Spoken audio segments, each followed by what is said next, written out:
Today we're going to take a ride around the neighborhood in our 1936 Cord. So give you an idea what it was like to travel the road in a Cord in 1936.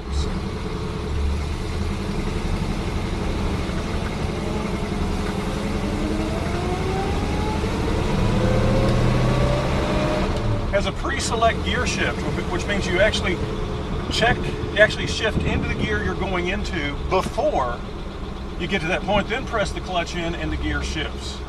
We come to a stop, push it down to the first, and make the turn. You're in Arkadelphia, Arkansas. There you go. So you go into second gear right there, but you actually don't press the clutch in until you're ready to go into second gear. Now, we don't have this car show ready or anything. It's dusty. It has been sitting in the garage for about a month without being driven. And so this will give you some idea as to how to drive one and stuff.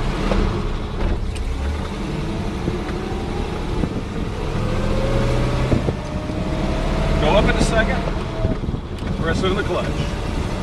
Go ahead and take it on down to third because you're going to go to third next. Press in the clutch again now and it's in third gear. Because the car is front-wheel drive, it actually handles pretty well. It handles a little bit differently than most cars that are pre-1960 handle. Steering when you're moving is very, very easy.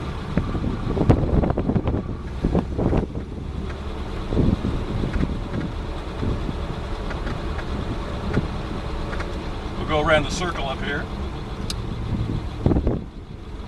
Back downshift in a second. Now I'm going to press the clutch in. It'll go into second gear. Make the turn around the little cul-de-sac here. Out of the turn.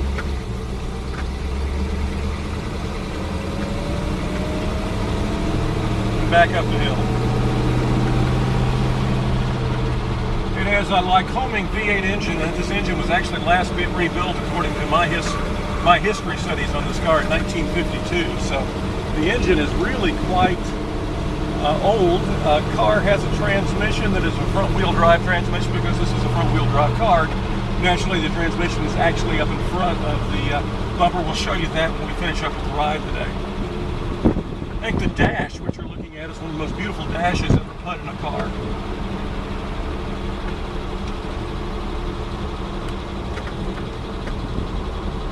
We'll keep it in second gear as we go down the hill, then shift into third gear when we get on North Ridge.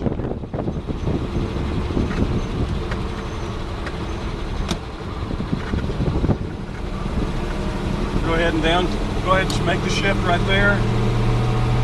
Now press the clutch in and we're in third gear.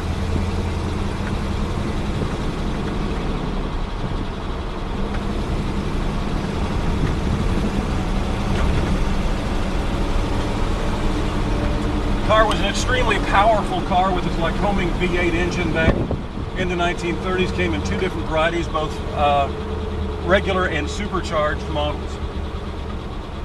The car was made for 2 years in 36 and 1937. At that particular time, the Auburn-Cord-Duesenberg company ceased operations in the midst of the Depression.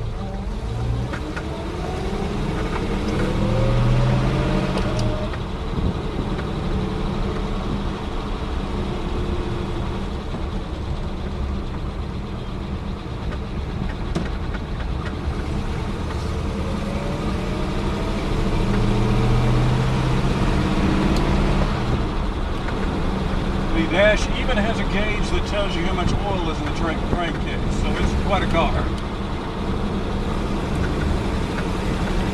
It does, because of its coffin-nosed hideaway headlights and other features, get a tremendous amount of attention wherever you drive it.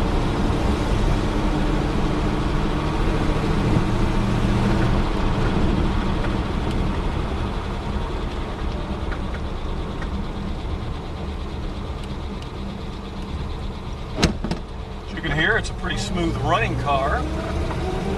Flathead V8s were known for their quietness and their smoothness. This car also has the tachometer and an oil gauge right up here in front of the oil. So the speedometer over here is a clock. This is the radio over here is the gas gauge and the oil volume gauge as well.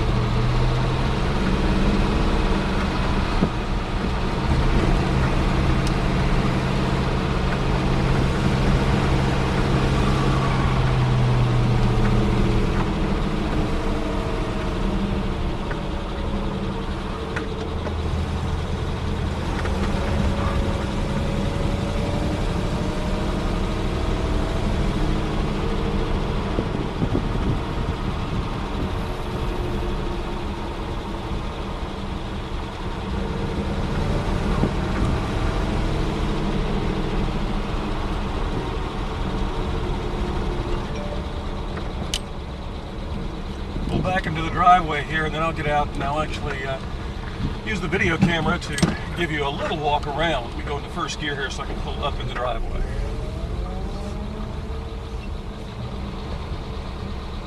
Now we've had our drive. In just a second now, I'll give you a tour of the car as it sits here in the driveway and kind of show you some of the features on this old 1936 Cord. Now we'll take a look at the 1936 Cord and give you some eye view experience. I mentioned as we drove about the transmission. The transmission is actually right underneath that plate right there. That's the transmission cover with the Cord emblem on it, just below the nose of the car. The bumpers you see are called towel racks on this car. Another thing you'll notice as we pull back is this was the first car with hideaway headlights. The pipes on Cords, if you see them, indicate that in most cases that the model was supercharged. The nose is exceptionally long. As I mentioned, it's called a coffin nose. And it's really a beautiful car when you look at the lines. We'll step back and kind of give you a profile look at this car.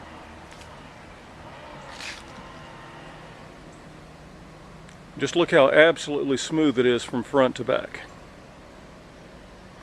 The sign you see in the window is a sign that tells all about the car, the model, and its specifications. I leave that on both sides of the car when we drive it places so that if we're not around, people can have their questions answered about what the car is and where it was made.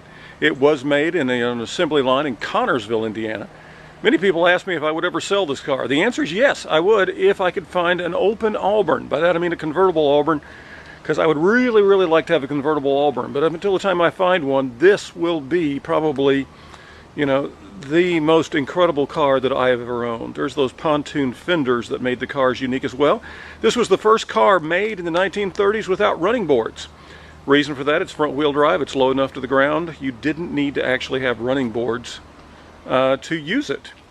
Something very unique about this car is this Duesenberg Cord emblem here. It was not part of the car. Of course, the Auburn-Cord-Duesenberg company makes sense, but this was actually manufactured by a United States naval officer, as I understand it, during World War II. That is a piece of a Japanese airplane. He manufactured that in the machine shop and came back and put it on the car that he owned. If you actually look inside this car at the dash is one of the most beautiful dashes I think that has ever been made. I mentioned the shifter. There it is right there, and there's your pre-select 4 gears plus the 5th gear there for reverse. And that is how you drive the car. That's how you shift the car. This was the first car with a radio built into the dash. The radio is right there beside the ammeter gauge. You see your kind of pontoon look levers right there that seem to come out of that circular thing that looks so aircraftish. Well, Lycoming Aircraft and Stinson Aircraft were part of the Auburn-Cord-Duesenberg umbrella, so you can understand why they would have that. The only dash on this car that does not work is the fuel gauge. All the other dashes work. The radio would work if I would actually hook up an antenna to it. There's no antenna on the car right now. They didn't like to put antennas on the car because they thought it ruined the lines of the vehicle. Let's take a look at the rest of the interior here. You see the seats, the door panels. You'll look over into the back. You'll see the way the back seat is made. That is a dome light back there. There's one on each side for the interior lights. And let's step back again and give you a couple of other features that are unique on this car for the time. This was the first car that had the taillights in the body of the car. Before that, they'd sit up on fenders. This is also the first car with a gas tank that was hidden. So you actually had to unlock the little door there, and your gas cap is underneath that. As I mentioned, the towel racks in the way of the bumpers front and back. You'll get a look along the lines of this car as we head back toward the front. Suicide doors front. In the back we have these standard doors, and there you have the pipes as you see them. I actually had pulled the car back into the garage before I opened up the hood, but here's the flathead V8 engine. It is toward facing, the front is actually facing the back of the car. You'll see down here, you'll see your rear main, so you understand because of the front wheel drive they had to have the car in the engine plate different. This car was rebuilt, I think, in 1952, this engine was, and that means that there's grease on this car that is much older than I am. So, you know, you have a situation where it's just a classic old engine that is continuing to run very, very smoothly. Here's your transmission. Like I said, transmission cover right there, the back part of your transmission, that's the electrical and the vacuum unit right now. And mine tends to leak a little bit. I think one of the seals dried out on it when we weren't driving it, so it tends to have a little transmission fluid added every now and then. There's something else that's really interesting, I think, on this car. When you open up the hood, you see the data plate. Understand it was manufactured in the summer of 1936. So it's the summer of 1936. It's a good old Cord, and if, like I said, at some point I will probably trade it for an open Auburn, but at this juncture, I'm enjoying it thoroughly. And that's the tour of our 1936 Cord 810 Westchester sedan.